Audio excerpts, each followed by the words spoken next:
Boa noite. Boa noite. Temer se declara vítima de conspiração e de uma marcha da insensatez. A nova denúncia não foi lida no plenário da Câmara por falta de quórum. Advogado alega conflito de interesses e abandona a defesa de Temer. Maria já defendeu também o doleiro delator Funaro, que acusa o presidente. A direção do PT suspende Palocci por 2 meses enquanto corre o processo de desfiliação. O ex-ministro que está preso em Curitiba revelou entrega de propinas para Lula. Procuradoria quer R$1 bilhão pela fraude no Fórum Trabalhista de São Paulo. Alvos da ação, o ex-juiz Lalau, o ex-senador Estevão e o empresário já foram condenados. Mansão de praia do ex-governador do Rio, Sérgio Cabral, vai ser leiloada. O imóvel vale R$8 milhões, parte da indenização fixada pela Justiça. Quase 1.000 homens das Forças Armadas cercam a favela da Rocinha, no Rio. Tiroteio pela manhã causou pânico. Comércio está fechado e veículos não podem circular. O Jornal da Gazeta está no ar.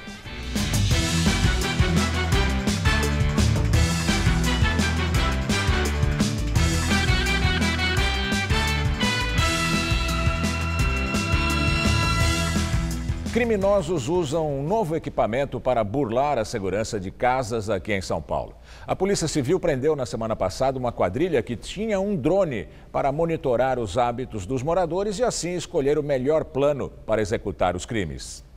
Era mais uma prisão de uma quadrilha especializada em invadir e furtar casas de alto padrão na região do Tatuapé, zona leste da cidade.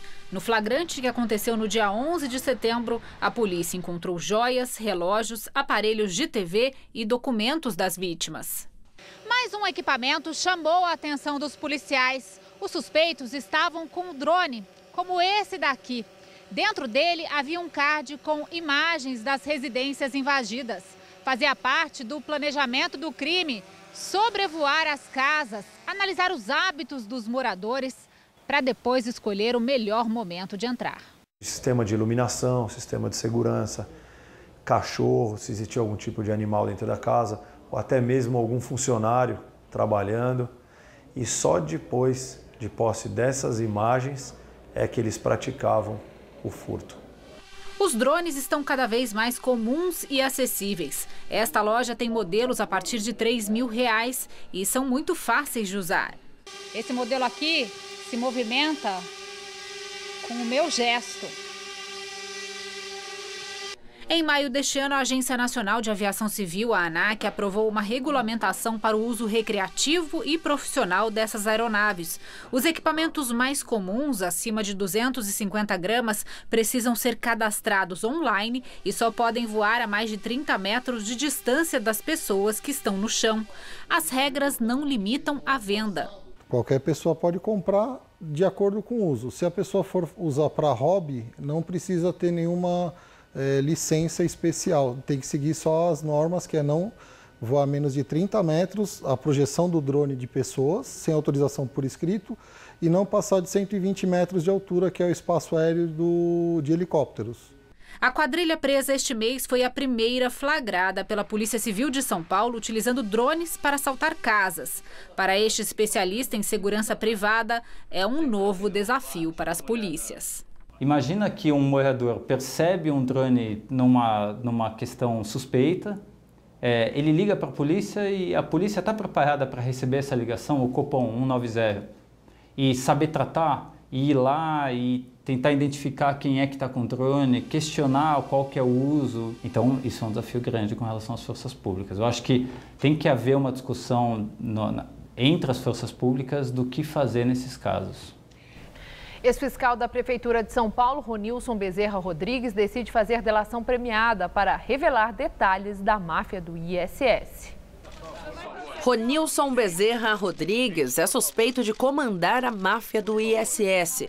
Condenado a 10 anos de prisão por lavagem de dinheiro, ele e a mulher, Cassiana Alves, chegaram a ser presos em maio deste ano em Minas Gerais porque não estavam no endereço indicado à Justiça. Além da condenação, Ronilson é investigado por corrupção em outros processos. Segundo informações do jornal Folha de São Paulo, o ex-subsecretário da Receita Municipal decidiu fazer delação premiada. colaborar com a investigação seria para obter benefícios para aliviar a pena. Além de detalhar como funcionava a máfia do ISS, Ronilson teria se comprometido com o Ministério Público de São Paulo a revelar os nomes de quem participava do esquema. Ainda segundo a Folha, a delação deve citar vereadores e dirigentes partidários. 15 ex-fiscais da prefeitura são acusados de corrupção por envolvimento no esquema. A investigação aponta que os ex-funcionários cobravam propina de construtoras em troca de descontos no ISS, o Imposto sobre Serviços. Descoberto em 2013, o esquema teria desviado 500 milhões de reais dos cofres da prefeitura entre 2006 e 2012, durante a gestão de Gilberto Kassab, do PSD. Cerca de 125 milhões de reais em imóveis de 5 investigados já foram bloqueados pela Justiça. Outros 2 envolvidos no esquema fizeram delação e o conteúdo aguarda homologação da Justiça. Além de construtoras, bancos também podem ter pago propina em troca de impostos menores. Uma planilha encontrada com um dos ex-fiscais do esquema em 2013 contabilizou o pagamento de ao menos 29 milhões de reais em propina por parte de empresas de diferentes ramos. Elas deveriam ter pago 61 milhões de reais em ISS, mas apenas 2,5 milhões chegaram aos cofres municipais. Também em 2013 foram encontrados mais de 72 mil reais em espécie em um cofre de Ronilson Bezerra Rodrigues. Outros condenados são os irmãos Fábio, que é auditor fiscal, e Rodrigo Remesso, contador, o também auditor fiscal Eduardo Barcelos e o empresário Marco Aurélio Garcia, irmão do atual secretário estadual de Habitação, Rodrigo Garcia, do DEM. Entramos em contato com a defesa de Ronilson Bezerra Rodrigues para saber sobre o acordo de delação, mas por enquanto não houve resposta. A Câmara Municipal aprovou o projeto de lei que passa para a iniciativa privada a gestão de vários serviços públicos, como parques e terminais de ônibus da cidade. O projeto faz parte do programa de privatizações proposto pelo prefeito João Dória, do PSDB, que prevê ainda a venda do Autódromo de Interlagos e a concessão do Estádio Municipal do Pacaembu.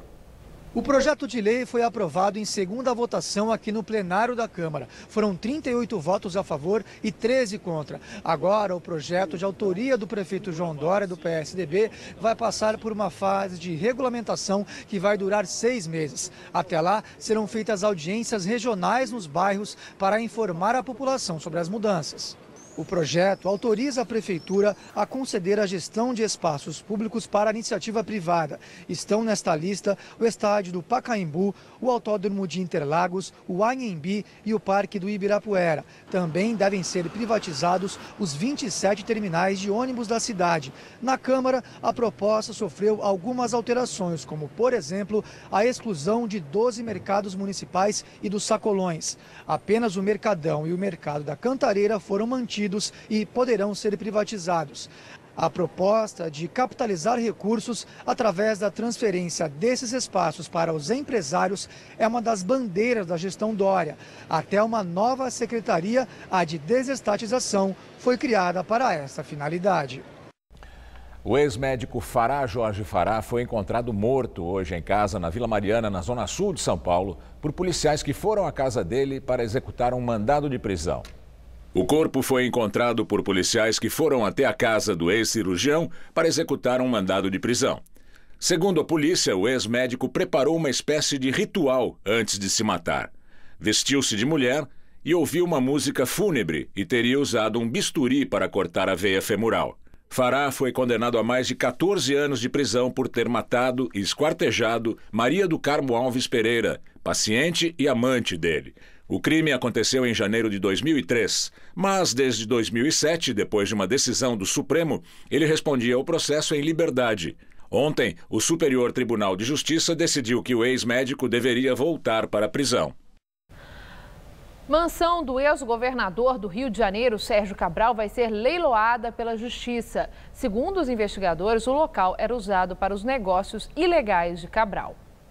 Avaliada em 8 milhões de reais, a mansão fica em um condomínio fechado, de frente para o mar, em Mangaratiba, próximo a Angra dos Reis. O imóvel tem 460 metros quadrados, 5 suítes e 2 piscinas. Cabral teve vários bens sequestrados pela Justiça, que vão a leilão para restituir os cofres públicos. O ex-governador do Rio é acusado de comandar uma organização criminosa, que desviou pelo menos 220 milhões de reais dos cofres públicos. Cabral foi preso na Operação Lava Jato e condenado a 59 anos de prisão por corrupção e outros crimes. Em São Paulo, o presidente da Câmara dos Deputados, Rodrigo Maia, do DEM, voltou a defender a agenda de reformas do presidente Michel Temer, apenas um dia depois de dizer que o governo e o PMDB davam uma facada nas costas do DEM.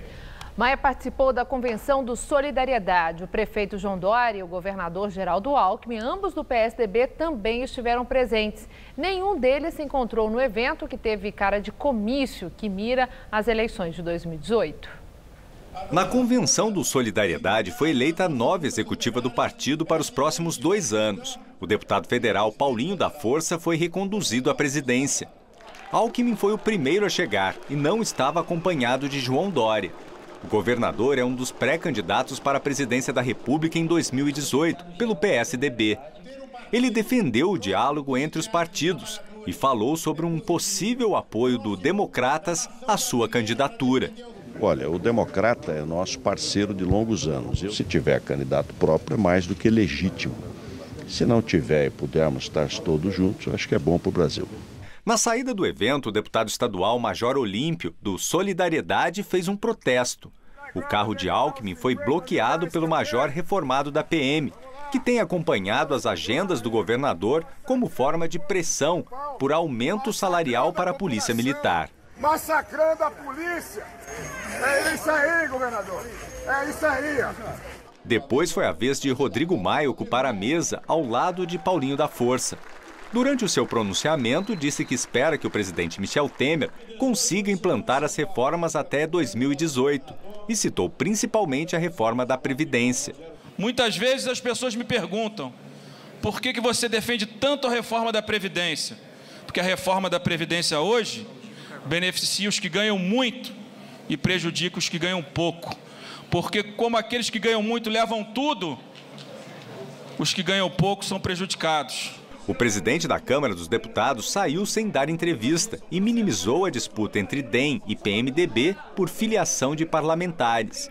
Rapidamente disse que esse é um problema, mas que vai ser resolvido. Esta semana, Maia fez duras críticas ao presidente Michel Temer, no momento em que o PMDBista vai precisar do apoio dos parlamentares para tentar barrar a segunda denúncia contra ele no plenário. O mal-estar começou depois que o PMDB mostrou interesse em parlamentares do PSB, que negociavam a possibilidade de se transferir para o DEM. Rodrigo Maia disse que o PMDB e o governo deram uma facada nas costas do Democratas. O último a participar do encontro foi o prefeito de São Paulo, João Dória, que também é cotado a pré-candidato à presidência da República em 2018. Ontem, o prefeito ofereceu um jantar ao presidente da Câmara, Rodrigo Maia, que também teve a presença do prefeito de Salvador, ACM Neto, do DEM. Dória negou que tenha recebido um convite formal para deixar o PSDB e ser o candidato a presidente pela legenda de Maia. Foi um jantar muito fraterno e muito convergente também nos pontos que nós avaliamos sobre o Brasil. Não falamos de eleições no ano que vem, falamos sobre o Brasil, sobre a proteção à economia brasileira, para a recuperação dos empregos e a ordenação do novo crescimento do país. Após trocar a defesa, o presidente Temer vem a São Paulo para tratar de novas estratégias para barrar a segunda denúncia contra ele na Câmara. Em vídeo divulgado nas redes sociais, ele diz ser alvo de ilações e provas forjadas. A acusação chegou ao Legislativo ontem à noite, mas não houve quórum para leitura. No plenário hoje, só 2 deputados apareceram. João Caldas, do PSB, e o deputado presidiário do regime semiaberto, Celso Jacob, do PMDB. Condenado por falsificar documentos, ele precisa ir trabalhar para poder deixar a cadeia durante o dia. Com a sessão cancelada, a leitura da nova denúncia contra Michel Temer ficou para segunda-feira. O ex-procurador-geral da República, Rodrigo Janot, acusa o presidente de chefiar uma organização criminosa e de obstruir a justiça. Mas Temer só pode ser processado se no mínimo 342 deputados autorizarem. A votação em plenário deve acontecer em outubro. A primeira denúncia contra Temer foi barrada por aliados do PMDBista. Num vídeo divulgado hoje nas redes sociais, o presidente faz um apelo aos parlamentares para que eles rejeitem também a nova denúncia. Lançaram contra mim ilações, provas forjadas, denúncias ineptas, produzidas em conluio com malfeitores. Tenho convicção de que os parlamentares submeterão essa última denúncia aos critérios técnicos e legais e à verdade dos fatos. Uma análise crítica e desapaixonada provará os abusos dos que conspiraram contra a presidência da República e o Brasil. Nesta tarde, Michel Temer viajou para São Paulo para definir com assessores quem assumiria a defesa dele. O escolhido foi o advogado Eduardo Carnelós. Ele substitui o criminalista Antônio Cláudio Maris de Oliveira, que decidiu se afastar alegando conflito de interesses. Ele foi advogado de Lúcio Funaro, até o doleiro ser preso em junho do ano passado. O conteúdo da delação de Funaro, apontado como operador do PMDB, foi usado pelo Ministério Público para embasar as acusações contra Temer. O doleiro afirma que tem 110% de certeza que o ex-presidente da Câmara, Eduardo Cunha, distribuía propina a Temer. O advogado Antônio Maris também aparece na delação de Funaro. O doleiro o acusa de quebrar o sigilo profissional. Diz que enviou por engano ao então defensor um e-mail com a proposta de um outro escritório, esse especializado em delação premiada. Funaro afirma que Maris repassou a informação a Michel Temer, que de imediato acionou Gedel Vieira Lima para pressioná-lo a desistir de uma possível delação. Maris, que é amigo do presidente há 4 décadas, era o preferido dele para assumir o Ministério da Justiça em fevereiro. Mas Temer foi obrigado a descartá-lo depois da repercussão negativa das críticas que o criminalista fez à Operação Lava Jato. O advogado Antônio Maris, que teria indicado 4 nomes de possíveis substitutos, não deve sair de cena por completo. A ideia é que ele permaneça nos bastidores como conselheiro de Temer. Ele diz acreditar que a nova denúncia também será rejeitada na Câmara. E ainda na delação, o doleiro Lúcio Funaro afirmou ter se reunido com o advogado do grupo JBS Friboi no escritório do ex-advogado de Temer, Antônio Cláudio Maris de Oliveira. O objetivo do encontro, que teria ocorrido no ano passado, seria demonstrar que a defesa de Funaro, que na época já ameaçava fazer delação, seria alinhada com a do empresário Joesley Batista. O Ministério Público Federal cancelou as negociações de delação premiada de Henrique Constantino, sócio da companhia aérea Gol. Henrique Constantino negociava a delação há mais de um ano. As tratativas estavam em estágio avançado. A defesa do empresário e os procuradores estavam ajustando os termos do documento da delação, uma das últimas fases antes da assinatura que formaliza a colaboração premiada. O cancelamento foi devido ao fechamento do acordo do doleiro Lúcio Funaro. Além de envolver o presidente Temer e os ministros da Casa Civil Eliseu Padilha e da Secretaria-Geral da Presidência Moreira Franco, Funaro também citou o nome do sócio da Gol em episódios de corrupção. O empresário é investigado pelas operações Sepsis e Cui Bono. Acusado de pagar propina a políticos do PMDB em troca de financiamentos do Fundo de Investimentos do FGTS, da Caixa, a 2 de suas companhias, a Comporte, grupo de empresas de ônibus, e a Via Rondon, concessionária de rodovia. Constantino também é acusado de pagar vantagens indevidas em troca de edições de medidas provisórias. Na negociação com o Ministério Público, que agora foi rejeitada, Constantino relatou o pagamento de 10 milhões de reais de propina destinados a políticos do PMDB, entre eles os ex-presidentes da Câmara, Eduardo Cunha e Henrique Alves. O sócio da Gol também informou ter doado em Caixa 2 dinheiro de propina para a campanha de Gabriel Chalita em 2012. Na época, Chalita era candidato do PMDB à Prefeitura de São Paulo. De acordo com Constantino, o repasse teria atendido um pedido do presidente Michel Temer.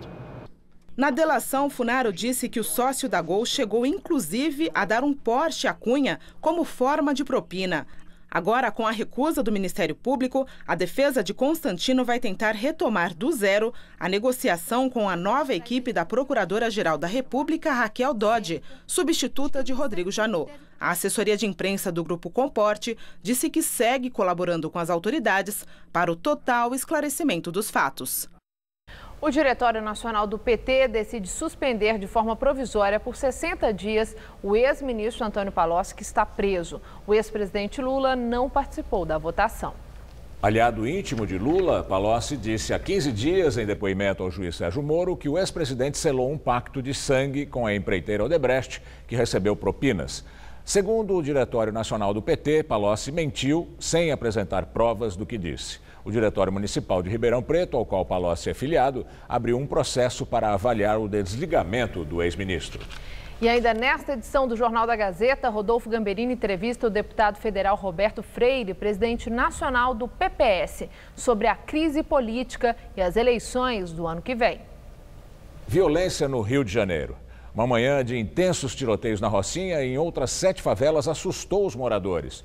O presidente da Câmara dos Deputados, Rodrigo Maia, do DEM, pediu a exoneração do secretário estadual de Segurança do Rio, delegado Roberto Sá, por acreditar que ele não tem condições de comando.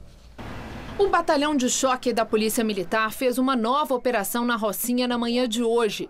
Houve um intenso tiroteio entre policiais e criminosos.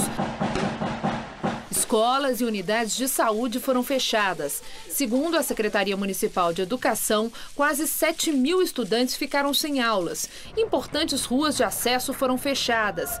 Vídeos gravados por moradores e divulgados nas redes sociais mostram várias trocas de tiros. Homens armados com pistolas e fuzis são vistos correndo e atirando nas vielas da Rocinha. O governo do Rio pediu o apoio do Exército. No começo da tarde, o ministro da Defesa, Raul Jungmann, informou em coletiva que 950 homens das Forças Armadas foram mobilizados para participar do cerco à favela. Eles estão na entrada da favela para dar apoio às forças policiais.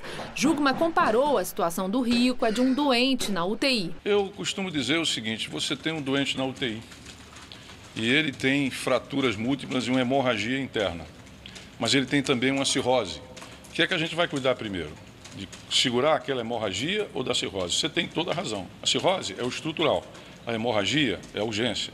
Nós estamos trabalhando, evidentemente, sobre a urgência, mas também estruturalmente. E, nesse sentido, o governo do presidente Temer liderou todo o processo de resgate fiscal, de recuperação fiscal, não só do Rio de Janeiro, mas também de outros estados. A atual onda de intensos tiroteios na Rocinha começou no último domingo, quando o chefe do tráfico de drogas na Rocinha, Rogério Avelino da Silva, conhecido como Rogério 157, se desentendeu com seu antecessor, Antônio Francisco Bonfim Lopes, o NEM, preso desde 2011.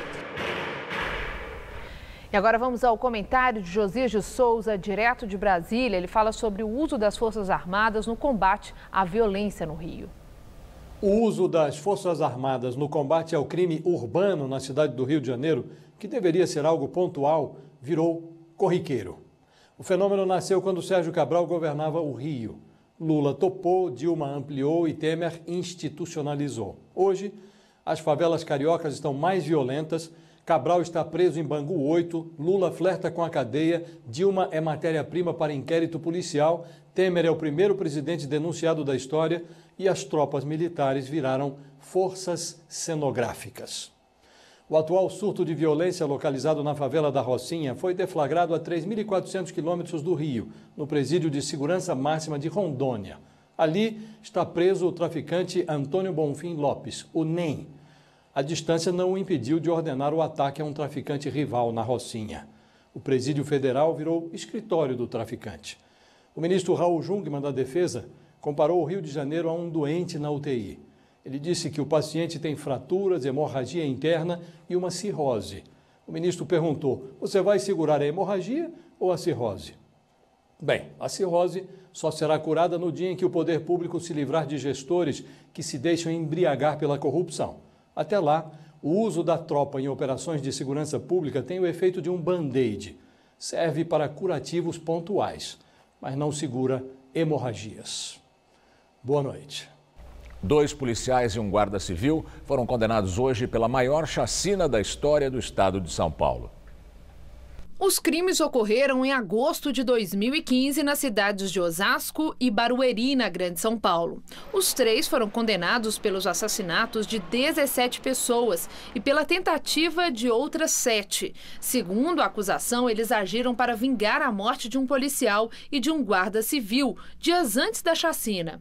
O PM da Rota, Fabrício Eleutério, foi condenado a quase 256 anos de prisão. O policial militar, Tiago Henklin, a quase 248 e o guarda civil Sérgio Manhanhã há mais de 100 anos. Todos negam participação nos crimes. Sob forte esquema de segurança, o julgamento começou na segunda-feira, no Fórum de Osasco. 4 homens e 3 mulheres formaram o júri. O Ministério Público Federal de São Paulo entrou com uma ação pedindo o ressarcimento de pouco mais de R$1 bilhão aos cofres públicos referentes à fraude nas obras do Fórum Trabalhista da capital. A Procuradoria da República em São Paulo entrou com ação contra o ex-juiz Nicolau dos Santos Neto, o ex-senador Luiz Estevão e o empresário Fábio Monteiro de Barros para que devolvam R$585 milhões desviados e R$461 milhões a título de danos morais. A ação de execução se baseia em ação penal que transitou em julgado no STJ e no STF. Segundo as investigações, os condenados desviaram cerca de R$170 milhões das obras de construção do Fórum na década de 1990. A Procuradoria informou que os desvios equivalem hoje a cerca de R$1 bilhão. Nicolau dos Santos Neto, que no início dos anos 2000 presidia o TRT em São Paulo, foi o principal acusado no escândalo. Na última quarta-feira, a Polícia Federal prendeu o último condenado no caso, o empresário José Eduardo Correia Teixeira Ferraz, que estava foragido. Um jovem morador do Jardim Pantanal, que costuma ser inundado, na zona leste de São Paulo, quer transformar o bairro onde cresceu. Formado há 2 anos em engenharia civil, ele fundou uma pequena empresa que dá lucro e ajuda as pessoas. Pois é, ele está à frente do que define como um negócio social, que reforma com preços acessíveis casas em condições insalubres na região. Por isso, o Matheus Cardoso é um personagem que é cara de São Paulo.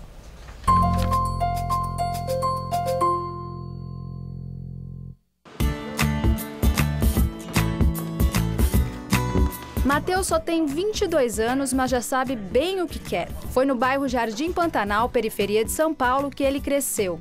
O bairro foi construído sobre uma área de várzea do rio Tietê e sofre muitos problemas de alagamentos no período das chuvas. A gente chegou a perder uma casa devido a essas enchentes. Na escola, o forte dele sempre foram as ciências exatas.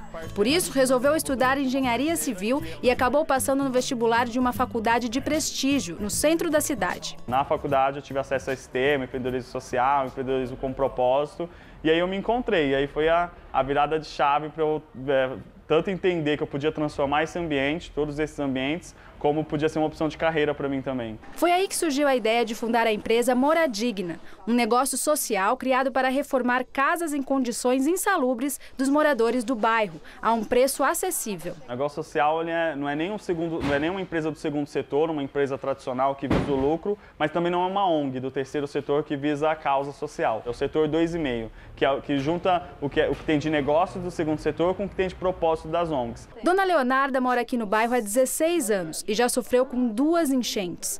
Ela já reformou o banheiro da casa e agora pensa em ajeitar a fachada com a ajuda da empresa do Matheus. Eu tinha vontade de arrumar aqui à frente também e depois, com mais tempo, quando eu arrumar um serviço, trocar o piso de novo e arrumar. São em média de 15 a 20 obras por mês e 9 funcionários trabalhando diariamente. O sonho cresceu e agora a empresa tem sede própria para atender os clientes. É uma reforma rápida que resolve o problema da insalubridade em 4, 5 dias. Então, é uma reforma que está incluso material, mão de obra, gestão, 1 ano de garantia e a gente ainda parcela o valor em 12 vezes sem juros. As equipes de mão de obra geralmente são pessoas do próprio bairro e são pagas por trabalho realizado. O Paulo está desde o começo de tudo trabalhando com o Matheus. Tive alegria nas pessoas, no sorriso no rosto, então isso te anima a acordar cedo e ir para cima e para trabalhar para o pessoal. A empresa vai de vento em popa. Ainda vai fazer 3 anos e já atende também outros bairros da Zona Leste. O nosso grande sonho é que tenha pelo menos um moradia digna em cada comunidade do Brasil que precisa. E a gente sabe que muitas precisam, né? É um problema de 40 milhões de brasileiros as casas insalubres.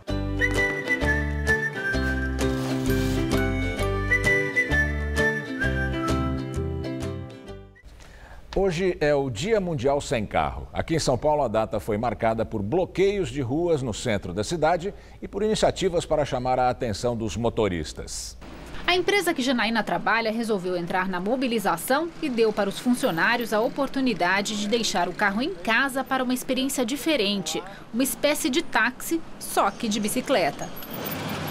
O serviço, que funciona por aplicativo, tem 2 meses e circula nas ciclovias da região das avenidas Faria Lima e Luiz Carlos Berrini, na Zona Sul.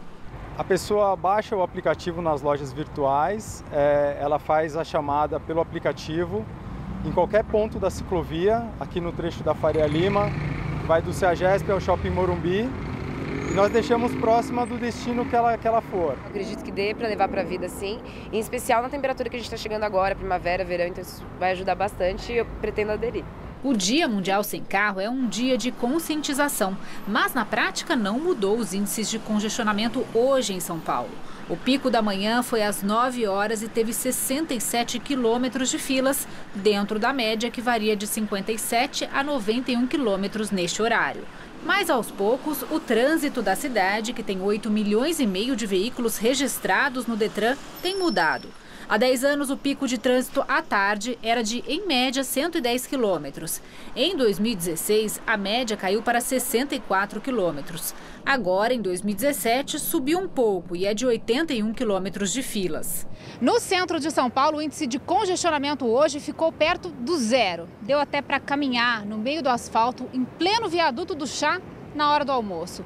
Mas não foi porque as pessoas ficaram mais conscientes hoje. É porque a prefeitura fez vários bloqueios nessa região justamente para chamar a atenção dos motoristas.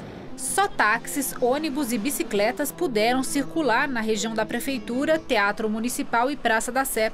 Essa história do Dia Mundial Sem Carro é difícil desapegar? Bastante, principalmente o transporte público, né, lotado. O prefeito João Dória, do PSDB, foi trabalhar de ônibus e disse que a experiência dos bloqueios no centro pode se repetir. Para muita gente é difícil se desapegar, mas quem passou pelo processo não se arrepende. Rafael vendeu o carro em 2012. Diz que passou a economizar R$7 mil por ano usando o transporte público e aplicativos. E de quebra teve outros benefícios. O financeiro pesou mais, mas também tem um lado positivo de poder, né, colaborar também nessas questões ambientais e tudo mais. Eu acho que da relação da pessoa com a cidade, eu acho que é importante também. Hoje entramos oficialmente na primavera e a estação já começou quente, com máxima de 32 graus e nem uma gotinha de chuva aqui em São Paulo. Pois é, Gamberini, segundo o Instituto Nacional de Meteorologia, o IMET, esse último inverno foi o 5º mais seco da história de São Paulo. E o que todo mundo pergunta é quando chove de novo por aqui, né? Você não sabe, eu também não. Mas vamos ver o que a Mariana Armentano tem a nos dizer.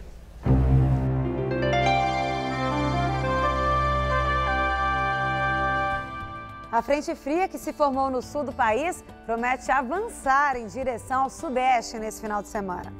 Mas, segundo a meteorologia, ela não vai chegar a provocar muita chuva por aqui, não. Para amanhã, as pancadas vão acontecer desde a região central gaúcha, onde o dia fica bem fechado, até o sul de São Paulo, onde as pancadas ocorrem de forma mais pontual. Vamos ver as temperaturas das capitais que vão ter chuva nesse sábado? Olha só, em Porto Alegre, mínima de 16 e máxima só de 21 graus, com tempo assim bem fechado. Aí em Curitiba chove mais a partir da tarde e já faz até 29 graus por lá. Em Salvador, 29 também com chuvinha rápida. E em Manaus, chuva a qualquer hora do dia e calor em torno dos 32 graus. Para São Paulo, com o avanço dessa frente fria, o céu fica com mais nebulosidade só a partir de domingo, viu? Para amanhã, o sol ainda predomina e, como já foi dito, chove só no sul do estado. O calorão continua. A maior temperatura vai ser registrada em Votuporanga, 37 graus amanhã por lá. Na cidade de São José do Rio Preto, chega a fazer até 35 graus. E quem está pensando em curtir uma praia pode contar com calor de 30 graus em Santos e de 31 em Caraguá. Vamos ver como fica o final de semana aqui na capital? Nessa madrugada, mínima de 18 e máxima amanhã à tarde de 32 graus.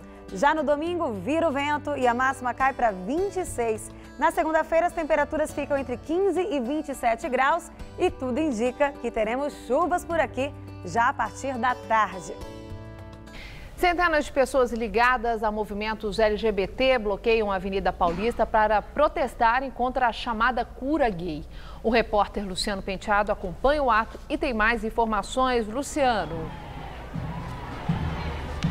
Olha, os manifestantes descem neste momento a Rua Augusta na direção do Largo do Arouche, na região central de São Paulo, neste protesto que começou agora à tarde na frente do MASP, na Avenida Paulista. É uma manifestação convocada por mais de uma dezena de entidades que lutam pelos direitos LGBTs e também movimentos sociais. Agora, há pouco, uma grande confusão foi registrada justamente na frente do MASP, na concentração deste protesto. Segundo os manifestantes, eles estavam passando para outra faixa da Paulista quando a polícia militar começou a intervir e aí houve uma gritaria, uma confusão. Segundo nós apuramos, pelo menos 2 pessoas foram detidas. É uma manifestação que é contra uma decisão de um juiz do Distrito Federal que permitiu recentemente que psicólogos de todo o Brasil possam oferecer tratamento contra a homossexualidade no que foi aí batizada nas redes sociais de cura gay. A Sociedade Brasileira de Psicologia Social também é uma das entidades que participam deste ato. E eu conversando agora há pouco com uma das assessoras da sociedade, ela me disse que a entidade repudia totalmente esta decisão liminar deste juiz e por isso é que eles decidiram endossar este ato que segue, como eu já disse, rumo ao Largo do Arouche, na região central de São Paulo, ato que começou agora à tarde na Avenida Paulista. Voltamos aos estúdios. Muito obrigada, Luciano. As buscas por sobreviventes do terremoto que atingiu o México na última terça continuam. O número de mortos já é de quase 300. Na cidade do México, o governo estima que pelo menos 50 pessoas estejam presas nos escombros dos quase 40 prédios que desabaram. Os trabalhos de resgate continuam na escola porque há sinais de que pode haver uma pessoa viva soterrada. A Marinha já afirmou que todas as crianças do colégio foram identificadas. 19 morreram e outras estão internadas ou em casa. 6 adultos morreram no desabamento, o mais grave provocado pelo abalo. Ainda não há um número exato de desabrigados, mas pelo menos 2.500 pessoas buscaram ajuda nos albergues de emergência. A Alemanha se prepara para mais uma eleição que deve confirmar a chanceler Angela Merkel no poder por mais 4 anos. As pesquisas eleitorais divulgadas hoje apontam a vitória de Merkel, mas indicam também uma nova composição no parlamento alemão. A extrema-direita deve conquistar algumas cadeiras, o que deve exigir de Merkel maior flexibilidade para montar um governo estável. Se o resultado das pesquisas se confirmar, vai ser o 4º mandato de Merkel, eleita pela primeira vez em 2005. E agora vamos ao comentário de política internacional com João Batista Natali. Então, os alemães votam neste domingo. Aliás, eles já começaram a votar. 1/3 dos votos já foi enviado pelo correio. E não haverá nenhuma surpresa. A CDU vai ganhar. É o partido da chanceler Angela Merkel. Ela receberá em torno de 36% dos votos. Ela já governa a Alemanha há 12 anos e terá um 4º mandato agora até 2021. Mas existem 2 outras informações embutidas nesse resultado. A primeira está no desempenho ruim do Partido Social Democrata, liderado por Martin Schulz. A identidade política do SPD virou água morna. As propostas do partido se confundem com a centro-direita da CDU de Angela Merkel. A Alemanha vive uma espécie de consenso criado pela riqueza. E o país que encabeça a União Europeia, ganha mais dinheiro e tem maior produtividade do que a França e a Inglaterra. Isso prejudicou a diferenciação ideológica. A CDU de Merkel andou para o centro e ocupou um espaço que o SBT agora não pode mais ocupar. Mas os dois partidos já formam uma coligação e governam juntos o país. A eleição tem um segundo resultado embutido. Os racistas da extrema-direita, de um pequeno grupo chamado AfD, cresceram e pode ter de 8% a 12% dos votos. Com isso, vão superar a cláusula de barreira de 5% e terão bancada própria na Câmara dos Deputados. O AfD é contra os muçulmanos e difunde um medo aos imigrantes. E não são imigrantes muçulmanos que faltam na Alemanha, depois do 1 milhão de refugiados sírios que há 2 anos Merkel aceitou receber. Esses imigrantes não ameaçam a riqueza de um país com 80 milhões de habitantes. Também não ameaçam a identidade cultural alemã. Mas não existe racionalidade no racismo. Os racistas pensam com o fígado e produzem o ódio. O AfD é um partideco aberto aos alemães que não acreditam no aquecimento global e que, quando se fala com relação ao nazismo, dizem que existe um exagero na narrativa sobre o Holocausto. Mas a democracia na Alemanha é muito sólida. Ela não corre perigo com a entrada desses idiotas na vida parlamentar. É assim que o mundo gira. Boa noite. Daqui a pouco, Rodolfo Gamberini entrevista Roberto Freire, deputado federal pelo PPS de São Paulo e presidente nacional do partido. Até já. Quantas vezes você enxergou uma oportunidade para sua empresa, mas achou que era um passo maior do que poderia dar? As coisas só andam quando você se movimenta. Capital de giro, fluxo de caixa, a gente te ajuda. O importante é você dar o próximo passo. Afinal de contas, seu negócio tem muitos caminhos para dar certo e um só banco. Bradesco Empresas e Negócios. Para frente com o seu negócio. A maior causa de acidentes na nossa cidade é a imprudência. Por ano, ela faz quase 20 mil vítimas e tira mais de 800 vidas. São mais de 2 mortes por dia. E você sabia que 93% dessas mortes são causadas por homens? Multas, radares e orientações diminuem o problema, mas a solução é você mudar de atitude. Seja prudente e dirija com mais respeito à vida. Imprudência zero. Prefeitura de São Paulo.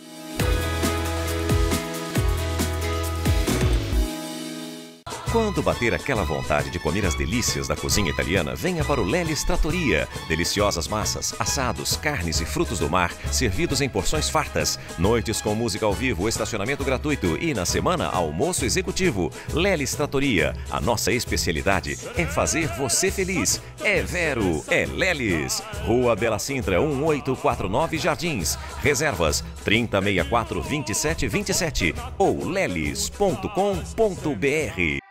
Tá a fim de escrever a sua própria história? Que tal dirigir a sua própria vida? Então corre pra cá, que a sua hora chegou. Bem-vindo ao Mundo Casper, o lugar certo para você pensar, criar e questionar. Na Casper, razão e emoção se unem para fazer diferente, fazer melhor. E você, aceita o desafio? Tem muita coisa nova te esperando por aqui. Faculdade Casper Libero. Vestibular 2018. Paixão por comunicação. Domingo é dia de clássico no Brasileirão. São Paulo e Corinthians se enfrentam num jogaço eletrizante. Fique por dentro das emoções do majestoso e das principais polêmicas que marcaram a rodada nos campos do país. Mesa Redonda, neste domingo, 9 da noite. Oferecimento Lux Color. Tudo que é muito bom é tão bom quanto pintar com Lux Color. Valtec, a manta líquida que impermeabiliza e colore o Brasil. Rede Pit Stop, a maior rede de autopeças e serviços automotivos do Brasil.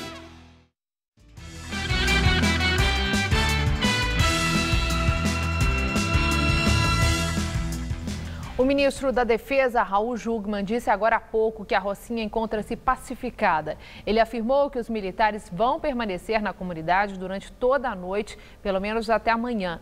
Segundo o ministro, as tropas especiais da polícia, apoiadas pelas Forças Armadas, estão agora tentando localizar os criminosos que fugiram para a mata ou em esconderijos na favela. E agora vamos ao comentário de economia com Vinícius Torres Freire. Os horrores do tráfico no Rio de Janeiro não apareceram ontem. São décadas de organização do crime em facções, de domínio progressivo de vários bairros pobres.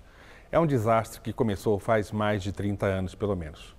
Mas a volta do clima de salve-se quem puder é culpa dos governos recentes, da gangue de Sérgio Cabral. O medo de perder a vida para uma bala em cada esquina, o terror urbano voltou com força porque o governo de Pezão, sucessor de Cabral, não tem autoridade, organização e recursos. O tráfico contra-ataca com tudo. O que isso tem a ver com a economia? Em parte tem a ver.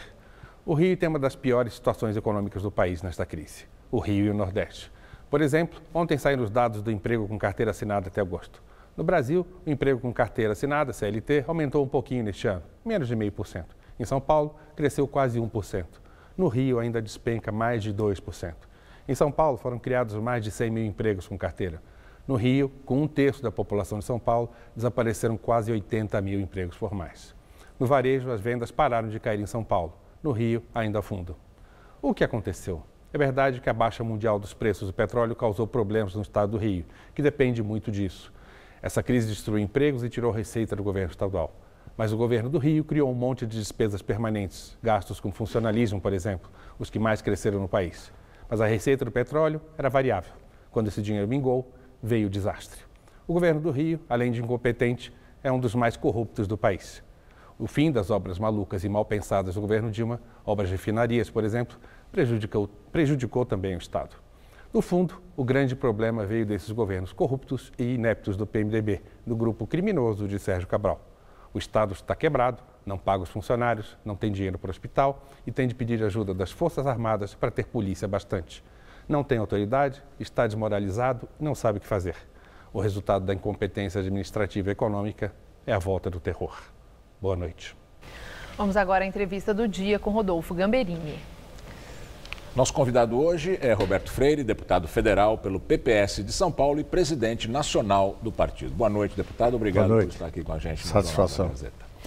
Deputado, muito se ouviu falar, muito se discutiu, muito se noticiou a reforma política. E no final saiu uma reforma meia boca, né? Quais foram os progressos dessa reforma? Olha, o primeiro deles é evitar um desastre. Foi o menos já pior. Foi. Porque a proposta inicial, o fundamento maior da reforma, eram duas. A proposta do distritão, que era algo que não ocorre em nenhuma democracia do mundo, a eleição dos mais votados. Aparentemente parece o mais correto, mas é a instalação do caos. Se a gente já tem muitos partidos, você imagine uma eleição que produz 513 partidos. Porque a eleição majoritária significa dizer que cada deputado é dono dos seus votos e não precisa de mediação nenhuma. Ele é eleito com os seus dinossauros, votos. Né? Mas pouco importa que partido não responde a nenhum programa, salvo os seus votos. Isso instala, evidentemente, o desequilíbrio na relação com o executivo e não é bom para a democracia. A ingovernabilidade. Acaba com a chamada democracia representativa na prática. Então, pelo menos isso se evitou, foi derrotado. O segundo vinculado a isso era a criação do fundão. No momento em que o país vive com crise fiscal, você imaginar um fundo com 3 bilhões para financiar a eleição, isso evidentemente quase um tapa na cara, né? É um abuso. E também esse foi derrotado. Então, pelo menos nesse aspecto positivo. Mas avançou-se. Então é interessante lembrar, por exemplo, que foi criada uma cláusula de desempenho ou cláusula de barreira. Terá um escalonamento, não vai na integralidade, mas dentro de 10 anos você faz chegar até 3% de voto para poder ter representação. Mas terá que ter 1,5% nesse primeiro ano, já agora, em 2018. E com uma característica à parte. É que não só não tem representação no parlamento, é que também não tem acesso ao fundo partidário e ao tempo de televisão. O que é que isso significa? Concretamente, que você desestimula a criação de partido como negócio. Claro, os não vendedores proíbe, de legenda. Claro, não proíbe que se crie partido, é um direito de cidadania. Mas só terá acesso ao fundo e ao tempo de televisão se tiver voto. Então, esse aspecto é um grande avanço. Houve outro também. Para 2018, ainda vai ter a chamada coligação nas eleições proporcionais. Mas foi um acordo e funcionou, e a partir de 2020 não terá mais coligação no país. Ou seja, é um outro avanço. Ainda podem ter outros, como legislação infraconstitucional, porque isso foi tudo proposta de emenda constitucional. Então, de qualquer forma, eu diria a você que avançamos, evitamos um desastre maior e aquilo que aprovou ajuda a que você melhore. Não é a reforma ideal, até porque a gente também precisa ter muita clareza.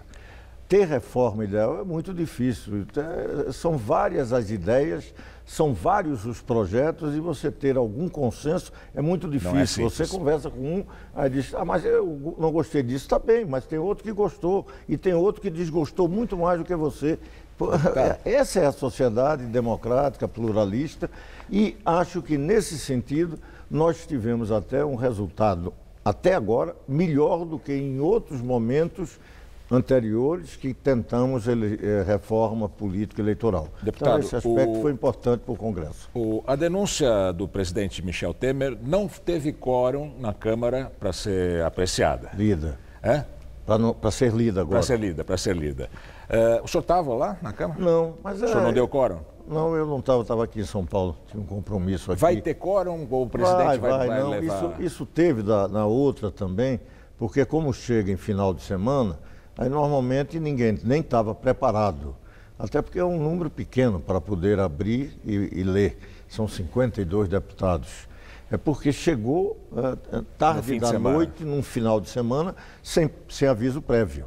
Agora, então denúncia... não é nenhum problema. Isso será lido e vai, eu acredito, tanto quanto foi da primeira vez, terá uma tramitação normal e sem sobressalto. O senhor acha que foi normal a tramitação da primeira denúncia, quando houve informação de compra de deputados, de liberação de projetos, nadaram no dinheiro público para votar pelo presidente? Não, eu tenho uma visão quanto a isso de maior ponderação.